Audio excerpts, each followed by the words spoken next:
જામનગર શહેર પોલીસ અને જિલ્લા પોલીસ દ્વારા રિસ્પેક્ટેડ એસપી સરના માર્ગદર્શન હેઠળ અલગ અલગ જગ્યાએ વાહન ચેકિંગ અને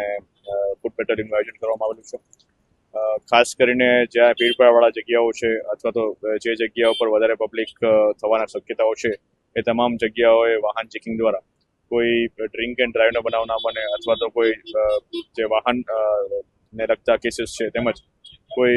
જે હથિયારને લગતા જાહેરનામાના કેસ છે એ વગર બનાવ ન બને અને કોઈ અનિચ્છનીય બનાવ ન બને તે બાબતે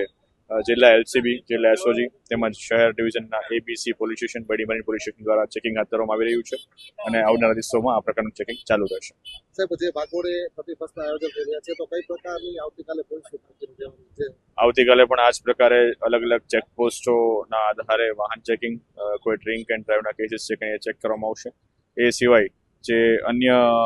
વાહન જ્યાં ટ્રાફિકને થવાના ચાન્સીસ છે તમામ જગ્યાએ ટ્રાફિક પોલીસ દ્વારા પણ બંદોબસ્ત ચડાવવામાં આવશે। પાર્ટી પ્લોટ રિસોર્ટના આયોજન છે જી, એ જે જગ્યાઓ પર પાર્ટી પ્લોટ રિસોર્ટના